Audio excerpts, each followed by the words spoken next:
11월의 마지막 주가 시작되었습니다. 지난 화요일 18일 날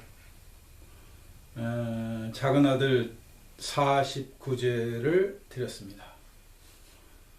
88년생인데 오토바이를 좋아했어요. 그래서 고등학교 때부터 타고 다녀서, 사실 오토바이 사고는 해마다 하루에 한 명 이상이 사망하는 사망사고를 내는 그 기계죠. 그 기계 자체가. 그래서 옛날에는 과부제족이라고 부르기도 하고, 오토바이 사고가 위험합니다. 그래서 그 녀석이 오토바이 탄다고 할 때부터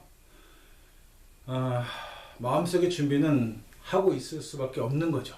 언제 사고 나도 이상하지 않은 거니까. 그랬는데 지난 10월 1일 날 교차로에서 유턴하던 자동차하고 정면 충돌하면서 사망했습니다. 그래서 지난 화요일날 18일날 49제를 드렸죠. 49제에 저는 특별한 종교적 의미를 두지는 않아요. 49제가 불교 행사이기도 하고 또 무교 행사이기도 한데, 제이기도 한데, 그냥 저는 그런 종교적 의미보다는 죽은 사람이 이 생에 남겨진 가족들과의 관계, 친지들, 이런 인연들과 정리를 하고 마음 편하게 갈 수 있는 시기가 필요한데, 그 시기를 보내는 기간이 49일, 49제라고 생각을 합니다. 그래서 그냥 저는 종교적 의미와는 관계없이 어느 분이 돌아가시면 별세자 예배를 드리고 49제를 드리고 있습니다. 그래서 오늘은 사후세계관, 세계관에 대한 이야기를 좀 해보고자 합니다. 사람은 어떻게 태어나느냐, 또 죽으면 어떻게 되느냐, 이 문제에 대한 명쾌한 답이 없어요. 왜냐하면 이 세계관만큼은 전 세계적으로 완전히 혼돈의 도가니이기 때문입니다. 기독교가 서구의 주류 종교가 되면서 기독교의 사후 세계관, 이 세계관이 기본적 중심이 되어 있는 것처럼 보이는데, 기독교 사후 세계관이 분명치 않아요.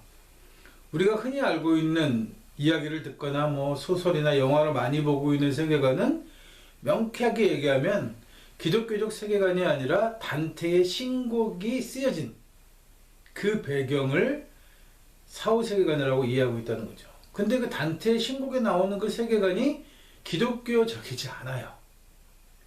굉장히 다양한 문화의 사후 세계의 이야기를 담고 있다는 거예요.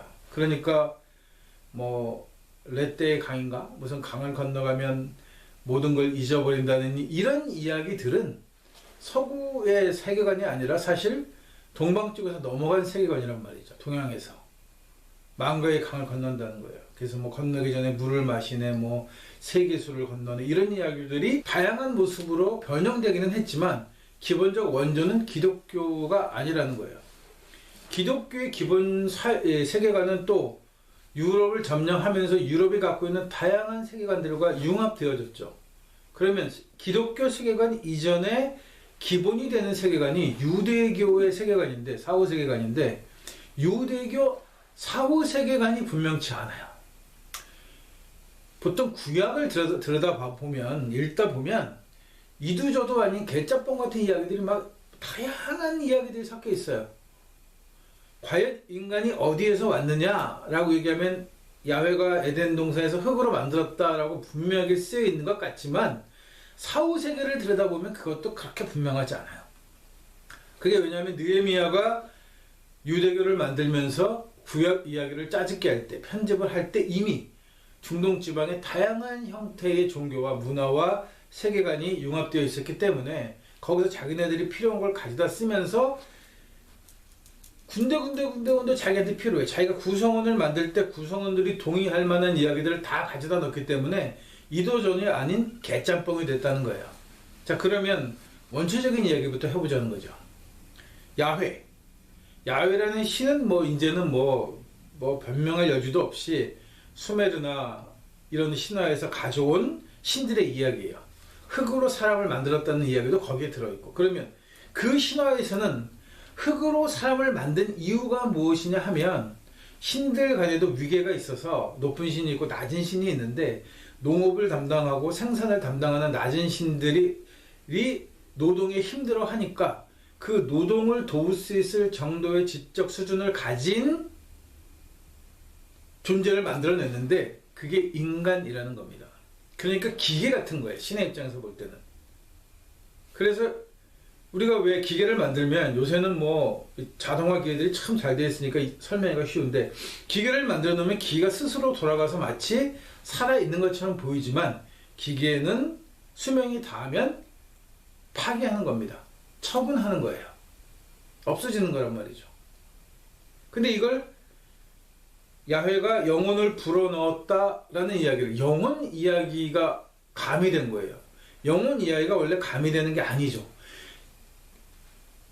창조주가 조물주가 뭔가를 만들어서 그것을 움직이게 하는 힘을 주었다는 것 뿐이지 움직이게 할 수 있는 장치를 만들었다는 것이 다인데 그래서 죽으면 그냥 부서지고 빠개지는 게 다예요. 그러니까 지금도 장례식장, 기독교 장례식장, 기독교가 아닌 장례식장에도 굉장히 흔히 쓰이는 말이 뭐냐면 너는 흙으로 돌아왔으니 흙으로 돌아가라는 표현을 쓴단 말이죠. 즉 여러 가지 재료를 가지고 부품을 만드는 기계였으니까 이제 다 분해해서 녹일 건 녹이고 부실 건 부시고 버릴 건 버려서 파기한다는 의미를 갖고 있는 거예요. 그러니까 왔던 데로 돌아간다는 거죠. 왔던 데가 어디냐?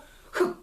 즉 제조되어진 기계 같은 존재가 인간이다 라고 하는 것이 원래 근동지역에서 인간에 대한 기본적인 생각이었단 말이죠. 근데 이게 시간이 흐르면서 신의 세계가 모호해지고 인간들이 더 강력한 시대가 되게 되면서 인간이 이렇게 그냥 우리가 기계처럼 만들어진 그냥 한마디로 물건이냐? 라는 데한 각성이 생기는 거죠. AI가 내가 누구냐라는 거에 각성을 갖는 것과 마찬가지로 그렇게 만들어진 인간들이 내가 누구냐는 각성을 갖기 시작하면서 우리는 신에게 무언가를 받은 것이 있다. 그것이 영혼이다 라는 이야기를 만들어내는 거예요. 그러면 이 영혼의 이야기, 영혼의 근거가 뭐냐는 거죠. 기독교는 이걸 뭐 숨으로 훅 불어넣었다니 이런 이야기를 하면서 뭔가 보이지 않는 존재로 이야기했지만 준동의 신화를 자세히 들여다보면 준동의 역사를 들여다보면 불어넣었다는 그 기운 중동에 퍼져 있는 인간들의 기본이 되어지는 근원은 누구냐면 바로 아브라함이라고 하는 위대한 족장 이야기예요. 갈대아 우르를 떠나 갈대아 우르라는 건 당시 굉장히 큰 대도시를 의미하는 거죠. 그곳을 떠나서 아버지가 살고 있던 고향을 떠나 와서 황량한 광야를 떠돌아 살면서 민족을 만들었다. 민족의 조상인 거죠. 그러니까 아브라함이라는 개념이 등장하면서 뭐가 생기냐면 돌아갈 고향, 본향이 생기는 겁니다.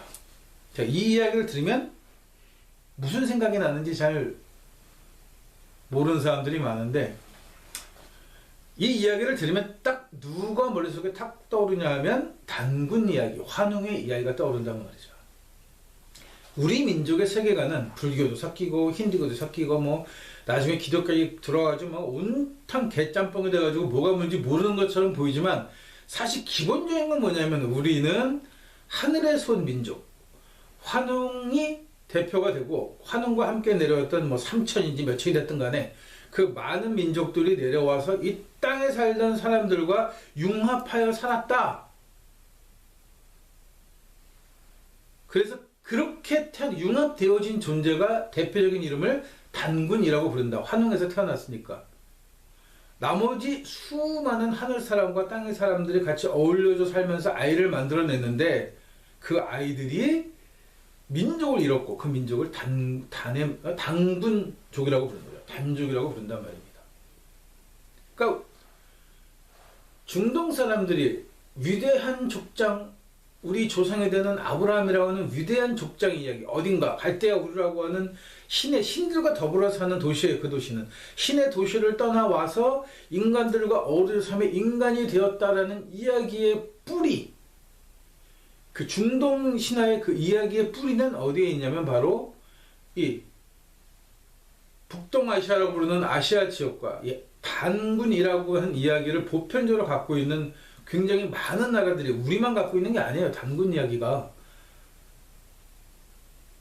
이 러시아 지역을 비롯해서 만주 이쪽 지역까지 뭐 무슨 칸이라고 붙은 여러 가지 나라 이름들이 단군을 자기 조상으로 하는 거대한 민족을 이루는 이 이야기의 중심에 누가 있냐면 바로 환웅이 하늘에서 내려와 민족을 이루며 살았다는 이야기가, 단군의 이야기가 뿌리란 말이죠. 이 뿌리의 이야기가 먼저일까? 아브라함의 위대한 족장 이야기가 먼저일까? 따져볼 필요도 없어요. 역사적으로. 단군 이야기가 먼저였던 겁니다. 굉장히 오래된 이야기. 이 이야기가 중동 지역으로 흘러 들어가서 결국은 내가 누구냐? 인간이 누구냐? 우리는 어디서 왔느냐? 어디로 또 돌아가느냐? 이런 이야기들에 대한 그 의문을 설명하는 하나의 기반으로 굳건하게 자리를 잡은 것이 위대한 족장 아브라함의 이야기입니다. 이슬람도 아브라함의 이야기에서 나왔고 유대교도 결국은 아브라함의 이야기에서 나온 거죠. 그 이전에 인간이 신을 만들었다 어떻다 하는 건 신화예요. 에덴 동산에서 뭐 쪼물락거려 만들었든 아키라는 신이 흙을 쪼물락거려서 누굴 만들었건 인간이 만들어진 존재라고만 이해했던 세계관이 그것이 아니라 그런 세계에서 나온 어떤 존재가 땅의 사람들을 굉장히 사랑하던 존재가 만들어낸 존재가 인간이다 라고 하는 것이 중심에 들어있단 말이죠. 이게 보편적으로 우리가 볼 수 있는 창조에 대한 세계관이에요. 죽으면 어떻게 되느냐? 이 죽음에 대한 이야기가, 창조에 대한 이야기가 확실치 않기 때문에 굉장히 다양한 방식으로 퍼져나가게 됩니다. 49제는 사실 사람들이 흔히들 많이 그렇게 지켜오고 알고 있긴 했지만 49제에 대한 이야기가 본격적으로 사람들이 하고 이해하기 되기 시작한 그 계기가 있었는데 그것이 신과 함께라고 하는 웹툰이죠. 뭐 저는 그 작가는 별로 좋아하지 않지만 여하튼간에 그 작품은 49제에 대한 이야기를 7번의 재판을 받는다, 심판을 받는다 라고 하는 이야기를 가지고 잘 꾸며냈어요. 하늘에는 7대왕이 살고 있는데 우리가 전생에 살면서 지었던 죄를 7가지로 분류를 해서 그것들을 가지고 뭐 지옥에 떨어질지 뭐 윤회할지 어쩔지를 결정짓는 기간들이 49일이다 뭐 이렇게 해서 쭉 펼쳐놨단 말이죠. 그래서 뭐 불교 같은 경우에는 일주일에 7일에 한 번씩 이렇게 제사를 드리면서 재판 결과가 잘 나오게 해달라고 재판을 드리는 것처럼 그렇게 이 49제의 세계관이 모호한 거예요. 이렇게 7대왕이 무슨 대왕에서 우리가 제일 잘 아는 염라대왕 뭐 이런 이야기들이 우리 민족의 이야기하고는 아무 상관이 없거든요. 불교하고도 사실 어떻게 보면 별 상관이 없는 이야기예요. 힌두교랑도 상관이 있나? 글쎄 잘 모르겠어요. 어떻게 만들어진 건지 모르지만 어쨌든 간에 그런 식으로 이 죽으면 뭔가 인간은 사필 규정, 인과응보 뭐 이런 거 있잖아요. 뭔가 죄를 지은 자는 죄를 받아야 한다는 생각. 그걸로 인해서 권선징악이죠. 선을 권하고 악을 징벌한다는 의미로 사람들을 계몽하고 통치하기 위해서 만들어진 수단이 결국은 세계관에 반영되었는데 사후세계관에 그것이 49제라는 거죠. 그렇게 인간은 이 생에서 지은 죄를 그 어느 것 하나도 그냥 넘어가지 못한다. 죽으면 다 확인받고 그걸로 인해서 처벌을 받게 된다. 이렇게 이야기하는 거죠. 이게 요단강을 건넜다, 뭐 망가의 강을 건너서 다 잊어버린다. 이거하고는 하나도 안 맞는 얘기란 말이야. 또 우리가 흙이었으니까 흙으로 들어간다. 이것도 우리랑은 안 맞는 세계관이에요. 우리는 조상의 하늘의 사람과 땅의 사람들이 어우러져 만든 생겨난 민족에서의 그 후손이고 우리는 결국은 그곳에서 왔으니까 환웅이 끌고 왔던 그 수많은 사람들, 하늘 사람들이 살았던 그것이 우리 본향이니까 우리는 죽으면 본향으로 돌아간다는 의미를 갖고 있었던 거죠. 어떻게 돌아가냐? 아무도 모릅니다. 죽었다 살아온 사람이 없기 때문에. 그러니까 사후세계 이야기는 다 뻥이라고 보시면 돼요. 근데 이 뻥을 치는 데는 이유가 있어. 우리 민족이 어떻게 만들어졌느냐, 구성되었느냐, 중심점이 뭐냐 하는 정치적인 이야기와 또 철학적으로 인간은 무엇이냐 막 고민하고 죽음이 무엇이냐고 하는 그런 고민들에 대한 해답으로 만들어진 이야기일 뿐이지 그 어느 이야기 하나도 꼭 맞는 진실이라고 이야기가 굉장히 어렵다는 거예요. 그래서 사후세계는 내가 어떻게 생각하고 있느냐, 내가 어떤 사후세계관을 가지고 있느냐 하는 것이 중요하지, 어떤 사람의 세계관이 진짜냐 아니냐는 건 중요하지 않아요. 그 세계관이 내가 지금 살고 있는 이 삶에 어떤 영향을 주고 있느냐, 어떤 가치가 있느냐 하는 것이 중요한 것이지, 실제로 죽으면 어떻게 되는지는 아무도 모른다는 거죠.